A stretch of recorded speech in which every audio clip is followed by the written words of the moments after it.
রামপুরা বনশ্রীতে এক মাদ্রাসায় এক শিশু বলাৎকার হয়েছে।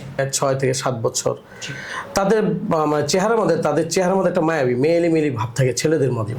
গোপন রাখার বিষয়টি, এটা তো গোপন রাখার মতো বিষয় না, সচেতনতার বিষয়। মুখ্য বিষয় যেটা মাদ্রাসা যে ডিসিপ্লিন রক্ষা করা, সেই জিনিসটা আপনার কাছে নাই। যে মাদ্রাসার ছেলে যে ডালদা ভাতটা খায়, সেই ভাতটা আমার কাছে আপনার বাসায় আমার বাসায় এটা ঝুটার পানির মতো দেখা যায়।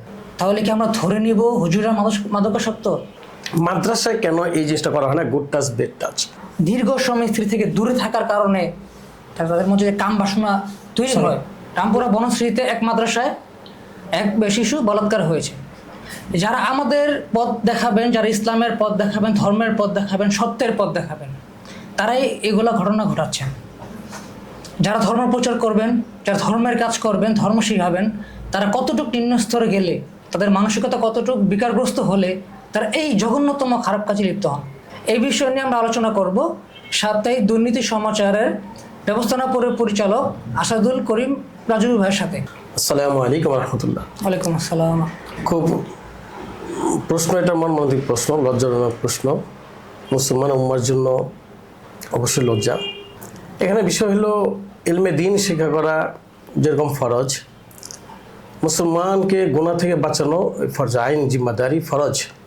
যেমন আল্লাহর হুকুম, আল্লাহর ভয় থাকবে, তো তাদের দ্বারা কখনো এই জিনিস হইতে পারে না।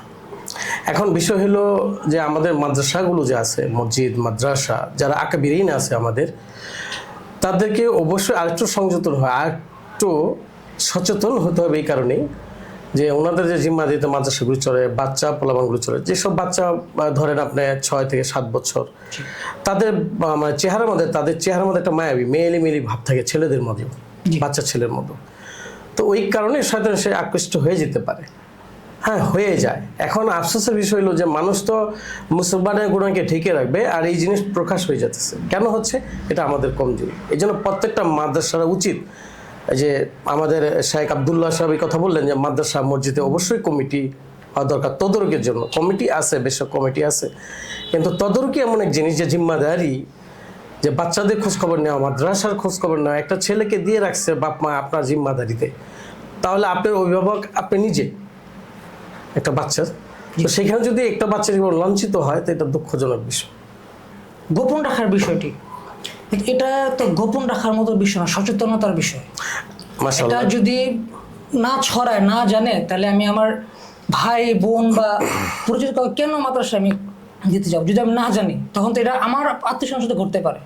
আমি জানলে ভিতর সচেতন হতে পারবো। জি, মাশাআল্লাহ, আপনি খুব সুন্দর প্রশ্ন করেছেন। যে গোপন রাখার বিষয়টা এই জিনিস না, গোপন রাখার বিষয় হলো মুসলমানের গুনাহকে মুসলমান গোপন রাখবে, তো আল্লাহ তাআলা কিয়ামতের ময়দানে তার গুনাহকে গোপন রাখবে। এখন এই যে একটা গুনাহ হইতেছে, এটা হলো আমাদের হাতের কামাই হইতেছে।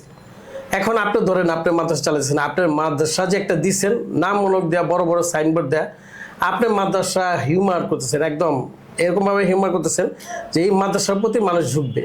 কিন্তু আসল মুখ্য বিষয় যেটা মাদ্রাসা যে ডিসিপ্লিন রক্ষা করা, সেই জিনিসটা আপনার কাছে নাই। তো এটাকে কি বলবেন? এটা কি ব্যবসা হইতেছে না? এলমের দিনের খাতিরে কোনো কিছু হচ্ছে না, এলএম শিক্ষার বিষয় হচ্ছে। তো এখানে যদি একটা ছেলের পিছিয়ে যে বাপ্পা ইনভেস্ট করে, যেটা একটা জেনারেল ছেলের 24 খরচ হয় একটা মাদ্রাসা, একটা মাদ্রাসার বেতন যে প্যারা দেওয়া হয়, স্কুলের বেতন এত প্যারা হয় না, তারপরও এই জায়গাটার মধ্যে যদি তারা লাঞ্ছিত হয়, যে কথা বললেন যে বলৎকারের বিষয়টা, বলতো নিজের কাছে মানে দ্বিধাবোধ লাগতেছে, লজ্জাজনক লাগতেছে মুসলমানের জন্য যে এই কথা আমাদেরকে বলতে হইতেছে। আপনি প্রশ্ন করতেছেন, আমি উত্তর দিচ্ছি, এটা একটা লজ্জার বিষয়। আমার বিষয় হইলো যে অবশ্যই কমিটি যদি অ্যাক্টিভ থাকে, তারা যদি সচেতন থাকে, আল্লাহর রাস্তে যদি তারা ওই জিম্মাদারি না যে মাদ্রাসা যে আমি এলএম শিখেছি, আল্লাহ তাআলা আমাকে জিজ্ঞাসা করবে, তাহলে আমি ওইভাবে পরিচালনা করলে অবশ্যই তারা এই গুনাহ থেকে বেঁচে যাবে। এবং এই ক্ষেত্রে অবশ্যই তার চারিত্রিক ধৈর্য, তার নেচার, আকলাক, মুআমালাত, এগুলো অবশ্যই দেখবে। একটা টিচার যেমন আমরা ওস্তাদের বিজ্ঞপ্তি দিয়া আমরা যখন তাদেরকে আমরা আনি, তাকে দায়িত্ব দেওয়া হয়, তার অবশ্যই তার দায়িত্বগুলি পিছন সাইড, আদার সাইডগুলি দেখা আমাদের দায়িত্ব, এটা কমিটির। তাহলে একটা মানুষ কি সেফ থাকবে, বাচ্চাটাও সুন্দর থাকবে, ওনারও গুনাহ থেকে বেঁচে যাবে। আমি যতদূর জানি যে আপনার সন্তানও মাদ্রাসায় পড়াশোনা করে, আল্লাহ মাফ করুক, কালকে যদি একই ঘটনা পুনরাবৃত্তি হয় সন্তানের সাথে, আমরা চাই না কারোর সাথেই হোক, আল্লাহ মাফ করুক, যদি হয়ে থাকে, আজকে যে আপনি বর্ণনা গোপন রাখার বিষয়টা, কমিটি নিয়ে সব কিছু নিয়ে, ঠিক আগামীকালকে কি ঠিক একইভাবে ক্যামেরার সামনে সবার সামনে বলতে পারবেন জনতার উদ্দেশ্যে? খুব সুন্দর প্রশ্ন। আমার বাচ্চা আপনার দোয়া ইল্লা মাশাআল্লাহ আল্লাহ তাআলা চাই তো হাফেজ হয়েছে, এখন পড়তেছে সে ঢাকা জামিয়া কাশিফুল উলুম মাদ্রাসা, যে সৈয়দ আনোয়ার আব্দুল্লাহ সাহেব মাদ্রাসা পড়তেছে। যদি আমাকে এই প্রশ্ন আপনি করছেন, এই জন্য আমি আমার বাচ্চাকে পড়ানোর জন্য যতটুকু তাহাকিক করা দরকার, যতটুকু জানা দরকার, আমি ওই মাদ্রাসায় নিজে গেছি, তদারকি করছি এবং হযরত সম্বন্ধে জানা হয়েছে, ওস্তাদদের সাথে কথা বলে আমার ছেলেকে দিছি, সেই ক্ষেত্রে আমি ইতমিনান। তো অবশ্যই আমি এই কথা বলবো, প্রত্যেকটা গার্জিয়ানকে 2 টাকা কমের জন্য আমি এমন এক মাদ্রাসা না দিই যে আমার ছেলের জন্য সামনে ভবিষ্যৎ খুব খারাপ থাকে, আমার একটা লজ্জা পেতে হয়। এই জন্য 2 টাকা কম বিষয় না, বিষয় হলো যে কোথায় সহি এলেম সে শিখতে পারতেছে এবং সে উম্মতের খায়েরকা হবে ওই প্রতিষ্ঠানে দিয়ে, যেখানে সে একজন মানুষ হয়ে বের হবে, যে আল্লাহ রসুলের ওয়ারিস যে দাবি করা হয়, সে ওয়ারিস অনুযায়ী সে চলতে পারে, যে এলেমের দিন পৌঁছাবে সব আমার আপনার কাছে পৌঁছাবে, এই জন্য সেজন্য একজন বুনিয়াদ, একজন আলেম হইতে পারে। কোরআন 10 পারা শেষ করার পরে বাচ্চাদের জিন আসর করে, যাতে তারা 10 পারার পরে কোরআনটা পুরোপুরি খতম দিতে না পারে। এটা কতটুকু সত্য মিথ্যা তা আপনি থেকে জানবো, কতটুকু সংস্থা তা আপনি থেকে জানবো। সেখানে এটা কি এই যে বলাৎকারগুলো হচ্ছে, যে ছোট বাচ্চারা প্রকাশ করতে পারে না অনেকেই, ভয়ে হোক, সেটা শিক্ষকের ভয়ে হোক, পরিবেশ সমাজের বাবা মার ভয়ে হোক, এই সত্যটা ধামাচাপা দেওয়ার জন্য কি এই সংস্কারটা তৈরি করা হয়েছিল? প্রথম প্রশ্ন হলো যে আমরা যেটা সচরাচর জানি যে 10 পারা 18 পারা এমনকি 28 পারার মধ্যে গিয়ে সে আর হাফেজ হইতে পারতেছে না। সুন্দর কথা। এটা আসলে জিন ভূত এটা না, জিন ইনসান অবশ্যই আছে বাংলাদেশে না, সারা পৃথিবীতে আল্লাহ তাআলা তৈরি করছেন। মাদ্রাসার ক্ষেত্রে যদি বলি, এটা হলো পরিপাটির উপর নির্ভর করে। মাদ্রাসা যদি পরিপাটি থাকে তো ওইগুলো খারাপ আসর থেকে একটু ব্যতিক্রম হয়, এটা আছে, থাকবে, থাকতেই পারে। আরেকটা বিষয় হলো যেটা বুঝি যে 10 পারা কিংবা 18 পারা 28 পারা, এটা করণীয় কি? সেটা করণীয় হলো এখানে যখন আমার ছেলেকে আমি মাদ্রাসায় দিয়ে রাখি, মাদ্রাসায় আমি একটা ইতমিনান হয়ে যায়, আমার একটা বুঝ আইসা যায়, তাকে মাদ্রাসায় যে সে হাফেজ হয়ে যাব না, এরকম বিষয়টা এরকম না। বিষয়টা হলো প্রত্যেকটা বাপ মার অবশ্যই জিম্মাদারি হলো সেও আমলের উপর ধাপতে হবে। একটা মাদ্রাসার ছেলেটা, আপনার যদি আমি বাস্তবতা বলি, যে মাদ্রাসার ছেলে যে ডালদা ভাতটা খায়, সে ভাতটা আমার কাছে, আপনার বাসা আমার বাসায়, এটা ঝুটার পানির মতো দেখা যায়, হাত ধোয়ার পানি। কিন্তু এই ডালটা সে খাচ্ছে, সবজি খাচ্ছে, খাওয়া দাওয়া কষ্ট। আর আমি বাসায় বই কী খাচ্ছি? গোস খাচ্ছি, মুরগি খাচ্ছি, আরামে খানা খাচ্ছি। তো এইটার কারণে এটার একটু বেতাসির, মানে তাসির যেটা পড়ে সে পড়ে। এই জন্য আমার অনুরোধ, অবশ্যই আমরা এই যে আমার উম্মত যে বলতেছেন, অবশ্যই অনেক মানুষের আগ্রহ যে আমার ছেলেটা আলেম হবে, দিন শিখবে, হ্যাঁ, আমার গোষ্ঠীর মধ্যে যে এরকম জানাজা পড়াবে, এরকম আশা নিয়ে সবাই করে। না তো সবাই ডাক্তার ইঞ্জিনিয়ার বানাইতে পারতো, পুলিশ অফিসারও বানাতে পারতো। এটা কেন দিছে? আখিরাতে চিন্তা করে। তো এই জন্য আমার মানে আকুল একটা আবেদন, যারা বাচ্চা বাচ্চি পড়াইতেছি, পুরুষ হোক, মেয়ে হোক, মহিলা হোক, ওনারাও বাসায় ওই আমলটাই করবে। মাদ্রাসা যে খানা খাইতেছে, ওই খানাটা আমার বাসাও খানা খাই, যাতে আমার বাসায় বাচ্চাটা আইসা দেখে না আমার বাসাও কি ওরকম খানা হইতেছে। তাই এই বিষয়ের খানা হইলে এটার মধ্যে আল্লাহ তাআলা একটা রহমত, খায়ের বরকত থাকে। এই বিষয়টা হলো এক। আরেকটা হলো যে যখন সে রাত্রে উঠা 3টা দিয়ে পড়ে, যখন মা বোন যে আমাদের ভাই কিংবা তার ছেলে মেয়ে পড়ছে, তারাও যদি রাত্রে উঠে এরকম তাহাজ্জুদ পড়ে, তো আল্লাহ তাআলার কাছে দোয়া করে, আল্লাহ তাআলা এলেম দান করবে। আসলে এলেম সম্পূর্ণ জিনিস হলো আল্লাহ তাআলার উপরে, কেউ পারে কেউ পারে না। এই জন্য বাপ মারও চাহিদা, এটা আমার প্রশ্ন, যে অবশ্যই তারাও রাত্রে উঠে আল্লাহর কাছে রোনাজানি করবে, তো আল্লাহ তাআলা ওই এলেম, ওই জিনিস ওই বাচ্চার মধ্যে আল্লাহ ঢুকাই দিবে। আমরা মূল বিষয় থেকে একটু দূরে সরে যাচ্ছি। আমার আসল প্রশ্নটা ছিল যে বাচ্চাটা মাদ্রাসা যেতে চাচ্ছে না, তাকে আমরা জোরপূর্বক ধরে নিয়ে যাচ্ছি, তাকে মেরে নিয়ে যাচ্ছি, হ্যাঁ, তা আমরা কি কখনো অভিভাবক হিসাবে জিজ্ঞেস করেছি তাদেরকে যে কেন যেতে চাচ্ছে না, বা তাদের সমস্যাটা কোথায় হচ্ছে? তারা পড়তে চাচ্ছে না, বা তাদের অন্য কোনো সমস্যা হচ্ছে কিনা জিজ্ঞেস করি না।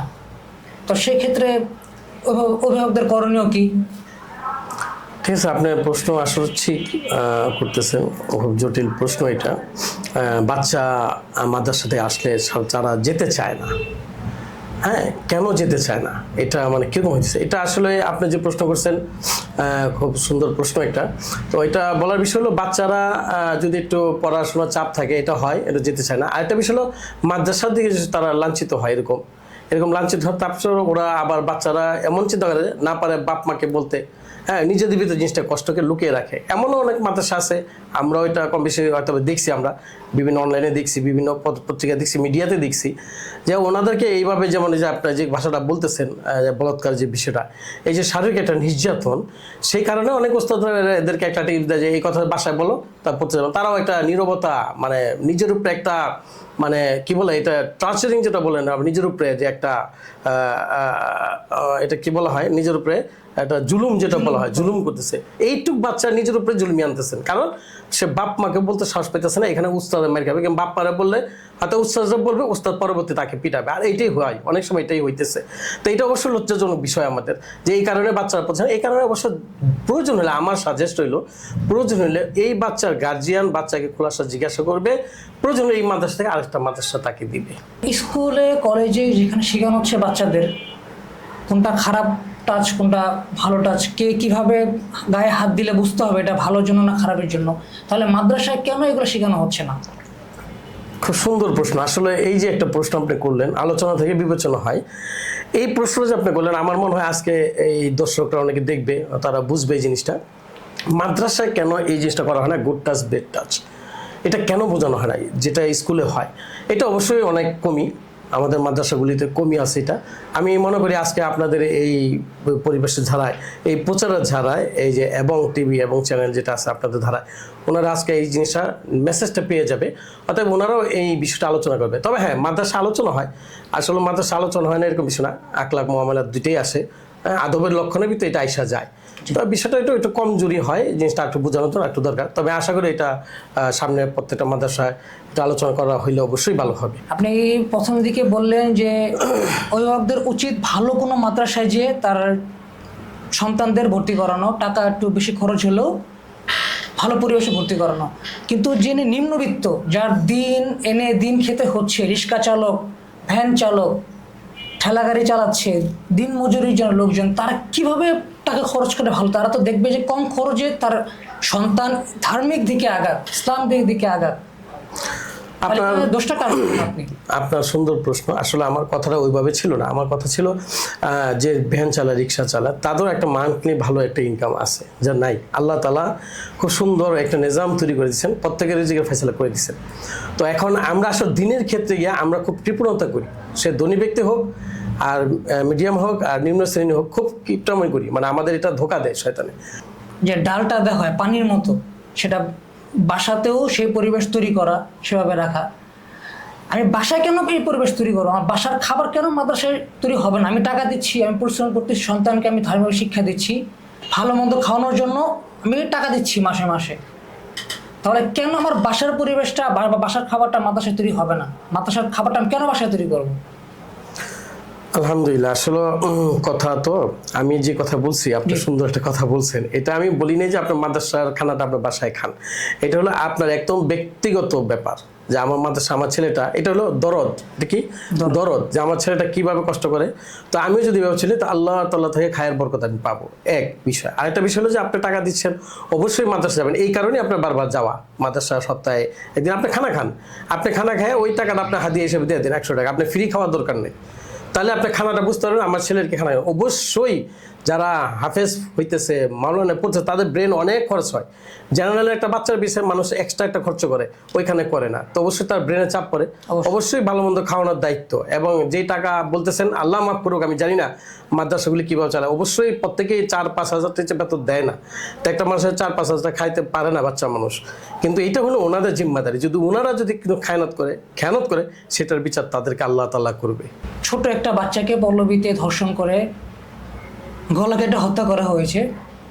এখানে যে ধর্ষক ছিল তিনি মাদকাসক্ত ছিলেন, মাদকাসক্ত থেকেই এই কাজটা ঘটানো হয়েছে, মানসিক বিকারগ্রস্ত থেকে এই কাজটা করেছে। এই মাদ্রাসাগুলোতে যে জনহরণি করা হচ্ছে বা যেটা ছাত্রদের উপর যে অত্যাচার করা হচ্ছে, তাহলে কি আমরা ধরে নিব হুজুরা মাদকাসক্ত? তাদের ভিতরে যে এলেম আছে, এলেমের ভয় যদি থাকে তারা এরকম না। কিন্তু বিষয়টা হলো ওই যে আগে বললাম যে কথা, শয়তানের ধোঁকা পড়ে যায়। আর মানুষের চরিত্রটা আসলে দেখার পিছনে দিলের খবর একমাত্র আল্লাহ তাআলাই জানে, আপনার আমি চাই না। আমি যদিও দেখতে সে ভালো ভালো উপর আগে, তো সেই ক্ষেত্রে তারা বিবেচনা আমরা করতে পারি না, আমরা চেষ্টা করি। তারপরও যে কাজটা হইতেছে সেটা এক কথায় আমি বলেছি, এটা অবশ্যই আমাদের জন্য লজ্জাজনক বিষয়, পুরাই মুসলমান উম্মার জন্য লজ্জাজনক বিষয়। এটার জন্য আল্লাহ তাআলার কাছে আমরা মাপ চাইতেছি, আল্লাহ তাআলার কাছে আমরা মাপ চাই, যাতে আল্লাহ তাআলা যাতে এই মুসলমানের ভিতরে এই বিরাজ যাতে না হয়। কমপক্ষে কমসে কম এই হুজুর যারা আছে, ওলামা হযরত যারা আছে, তারা নিজেদেরকে সংযত করে নেবে, গুনাহ থেকে বেঁচে নেবে। এই জন্য আপনার আমার দোয়া একান্ত জরুরি। ধন্যবাদ। কিছুক্ষণ আগে আপনি বললেন যে প্রত্যেকটা মাদ্রাসার কক্ষে কক্ষে সিসি ক্যামেরা লাগানোর জন্য। আসলে এই যৌন নির্যাতনগুলো আটকানোর জন্য কি সিসি ক্যামেরাই শেষ সম্বল?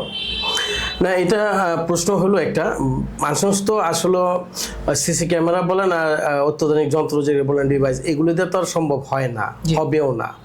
কিন্তু এগুলোর লাগানোর উদ্দেশ্য হলো বাহ্যিক শুরুতে যেটা আমরা বুঝি, এটা দেখলে কি হয়, যেমন দোকানপাটও লাগায়, মাদ্রাসা লাগায়, যেমন আমরাও কয়েকটা মাদ্রাসা জড়িত।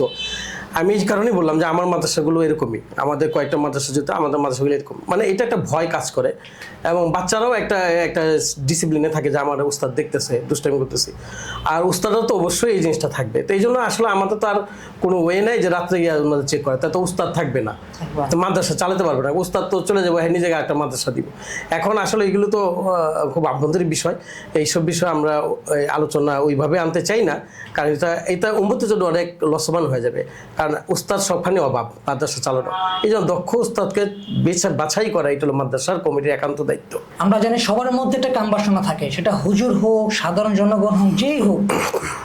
তাহলে এই যে দীর্ঘ সময় তারা স্ত্রী থেকে দূরে থাকে, এটাও কি একটা মূল কারণ ধরতে পারি আমরা যে বলাৎকারের জন্য, যে তারা উপায় না পেয়ে তারা দীর্ঘ সময় স্ত্রী থেকে দূরে থাকার কারণে তাদের মধ্যে যে কাম বাসনা তৈরি হয়, সেটার ইয়েতে তারা জন নির্যাতন করে ছাত্রদের?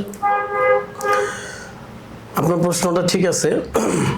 এই প্রশ্নের উত্তর হলো, যে কথা আপনি বলতেছেন যে ওনারা অনেক লং টাইম পড়াতে আসে, টিচারের করে আসে, যেহেতু ওস্তাদ আসে, বাসা বাড়ি বাচ্চা, বিয়ে বাচ্চা দেখে, আসলে প্রত্যেকটা মাদ্রাসায় ডিসিপ্লিন আছে, উনি তো 3 মাস অন্তর অন্তর ছুটি পায় কিংবা 2 মাস অন্তর অন্তর সে ছুটি পায়, কারণ তার ব্যক্তিগত জরুরত পুরা করার জন্য সে অবশ্যই বাড়িতে যাবে। আর একটা বিষয় হলো যে কাম বাসনা সবারই থাকতে পারে, এটা আল্লাহ তাআলা তৈরি করেছেন, তাই বলে এটাকে বিফলে ব্যবহার করা এটা অবশ্যই জায়েজ না, না জায়েজ। আর একটা বিষয় হলো, যেহেতু আমরা ওই পর্যায়ে যাই, তো ওই পর্যায়ে তো ইসলামের শাস্তি আছে, এটা আপনি আম হোক আর হুজুর হোক, যে হোক, তার জন্য শাস্তি আছে, সেটা থেকে সে অবশ্যই আল্লাহর ভয় তার দিলে থাকবে, আমি আশা করি। আর যে কথা আপনি বললেন কাম বাসনা স্ত্রীর ব্যাপারটা, এটা প্রত্যেকটা মানুষের সাথে এরকম আছে ছুটি দেওয়ার জন্য। আর দিন প্রচারের জন্য তারা একটু কোরবানি মুজাহিদা করবে, এরকম 6 মাস 8 মাস যায়, সেটার বিনিময়ে আল্লাহ তাআলা দিবে, সেটা আমার চেয়ে উলামা হযরত আর বেশি ভালো জানে। এই ধর্ষণ হচ্ছে বা যৌনহরণী যাই করা হচ্ছে, সেটার বিচার হিসাবে মৃত্যুদণ্ড কার্যকর করা উচিত, দেখা উচিত না সামনে কে রয়েছে? এটার উত্তর হলো, আপনার প্রশ্ন উত্তর, এটা হলো দুইটা বিষয়। একটা হলো শরিয়াত যে হুকুম আছে, সেটা আমাদের উলামা হযরত বড় বড় শায়েখগণ আছে, আর একটা হলো ইসলামী যে বিচার যে দুনিয়া, এটা হলো যেহেতু সরকার আছে, বাংলাদেশ সরকার আছে, তাদের কথা মানা আমাদের উপরে কি ফরজ আইন। দর্শক, আমরা নিজেদের থেকে প্রশ্ন করেছি, যে প্রশ্নগুলো আপনারা বিগত সময় আমাদের কমেন্টের মাধ্যমে করেছিলেন, যেগুলো আপনাদের জানা প্রশ্ন ছিল, সে প্রশ্নগুলি আমরা করেছি সাপ্তাহিক দুর্নীতি সমাচারের ব্যবস্থাপনা পরিচালক আসাদুল করিম রাজু সাহেবের থেকে। তারপরে যদি আমাদের কোনো প্রশ্ন ত্রুটি থেকে থাকে, আমাদের কোনো প্রশ্ন না করে থাকি, তাহলে কমেন্টের মাধ্যমে আমাদেরকে জানান, ইনশাল্লাহ সর্বোচ্চ চেষ্টা করব পরবর্তী সময়ে আমাদের প্রশ্নগুলো করার জন্য। আমার যতটুকু সম্ভব হয়েছে, আল্লাহ তাআলা যেটুকু সম্ভব করেছেন আমি ওটুকু বলছি, যদিও আমি তো ওরকম বড় আলেমও না, তো আমরা জেনারেল মানুষ, সেই হিসাবে কথাগুলি বড় আলোচনা সমালোচনা হয়েছে, এই জন্য ভুল ভ্রান্তি হলে অবশ্যই সবাই ক্ষমা দৃষ্টিতে দেখবেন। আসসালামু আলাইকুম রহমতুল্লাহ।